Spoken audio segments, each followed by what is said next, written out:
আসসালামু আলাইকুম রহমতুল্লাহ। দর্শক, মাগুরার ৮ বছরের শিশু আপন দুলাভাই কর্তৃক ধর্ষণের যে ঘটনা সংঘটিত হয়েছে সেটা প্রত্যেকটি বিবেকবান মানুষের বিবেককে নাড়া দিয়েছে।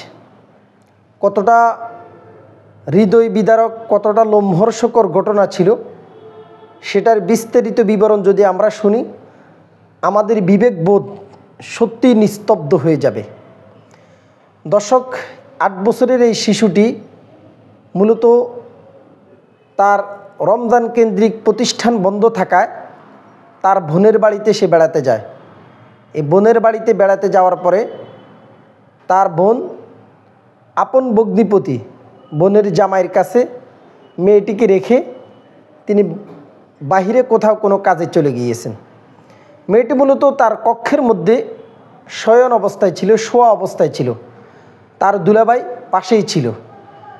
ওই বোন সহজ সরল মনে যে ৮ বছরের একটা শিশুর সাথে এমন নির্মমতা, এমন লোমহর্ষকর ঘটনা সংঘটিত হবে সেটা সে কল্পনায় কখনো ভাবেনি।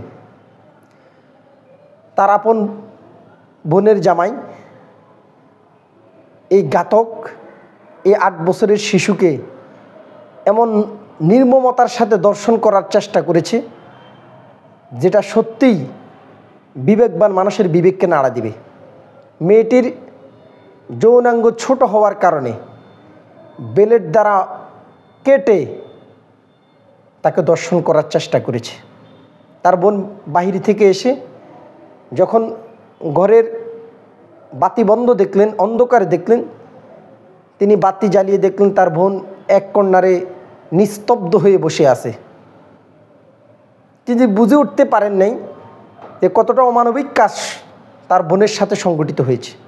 পরবর্তী যখন বুঝতে পেরেছেন, তাকে জিজ্ঞাসা করা হয়েছে, তিনি যখন ঘটনার বিবরণ দিয়েছেন, তার বোন তাকে হাসপাতালে নেওয়ার জন্য, তাকে চিকিৎসা করার জন্য, বাঁচানোর জন্য এই খুনি, এই দর্শকের মায়ের হাত পা, অর্থাৎ ওই বোন তার শাশুড়ির হাত পা ধরতেছে, কিন্তু তারা লোক লজ্জার ভয়ে, মানুষ জানাজানি হবে এই ভয়ে তাকে হাসপাতালে যেতে বারণ করেছে।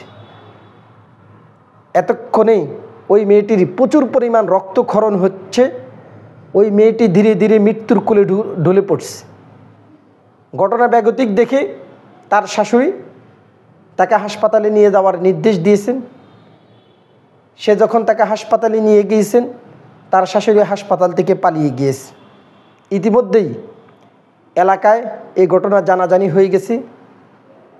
রাত 2:50 আনুমানিক সময় ওই মেয়েটি এই দুনিয়ার মায়া ত্যাগ করে চলে গিয়েছেন।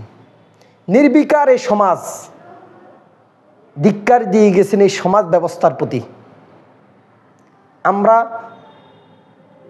এই দর্শকের সর্বোচ্চ শাস্তি কামনা করছি। পাশাপাশি যেখানেই শিশু হোক, কোনো বৃদ্ধ হোক, কোনো যুবতী নারী হোক, যেখানেই কোনো নারী দর্শনের শিকার হবে সেখানে রাষ্ট্রের সর্বোচ্চ শাস্তি তাদের প্রতি প্রয়োগ করা হোক। আমরা সরকারের প্রতি আহ্বান থাকবে, বিবাহকে সহজ করুন। দ্বিতীয়ত, দর্শনের সর্বোচ্চ শাস্তি মৃত্যুদণ্ড প্রয়োগ করুন। ইসলামী শরীয়তে দর্শনের যে শাস্তি কথা বলা হয়েছে ওইভাবে প্রত্যেকটি দর্শককে জনসম্মুখে পাথরে নিক্ষেপ করে হত্যা করার নির্দেশ দেওয়ান। দেখবেন এই সমাজ ব্যবস্থা থেকে এই দর্শন মতো নিকৃষ্ট নোংরা কাজটি সমূলে উৎপাটিত হয়ে যাবে।